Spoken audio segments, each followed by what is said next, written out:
खोज तारू बड़ा परेशान लगा तारू कुछ बात बा का? हाँ जी कुछ मिलते नहीं खे सब सामान इन्हें क्यों नहीं भइल बा का बताई रहुआ। बोला धनी काहे परेशान बाड़ू एने ओने खोजत का सामान बाड़ू। अरे बोला धनी काहे परेशान बाड़ू एने ओने खोजत का सामान बाड़ू। अरे बतावा हो का बात बा?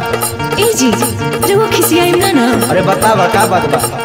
सुनी छूट गई दिया को पास अगर पतिया छूट गई दिया को पास अगर पतिया कोई से दिया पिया सूरज के रंगिया कोई से दिया पिया सूरज के रंगिया। सुना तू ढेर नौटंकी कब से कैले बाड़ू पहले बात सुना। साफा तू भूल कर बाड़ू फिरल तो हर मतिया साफा तू भूल कर बाड़ू फिरल तो हर मतिया। काहे खातिर कैलू धनी छठ के बरतिया काहे खातिर कैलू धनी छठ के बरतिया। सैया सैया हो सैया सैया सैया हो सैया ए सैया कैसे दी माई के अरधिया ए सैया कैसे दी माई के अरधिया ए सैया कैसे दिया ए बोला सूरज के अरधिया कैसे दिया ए बोला सूरज के अरधिया। लावा देखे द हमके दौरिया लावा देखे द हमके दौरिया एमे काका भरल बा यौरिया एमे काका भरल बा यौरिया। लावा देखे द हमके दौरिया एमे काका भरल बा यौरिया। सुना और कुछ छूटा नहीं ना देख ला ध्यान से ठीक ना। अरे देखती ना बानी लावा देखे द हमके दौरिया एमे काका भरल बा यौरिया।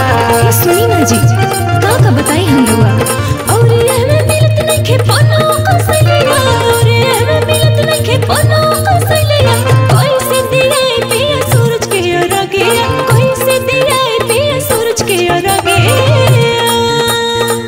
सांझ के राग दिहलू पेनी के पियारिया सांझ के राग दिहलू पेनी के पियारिया।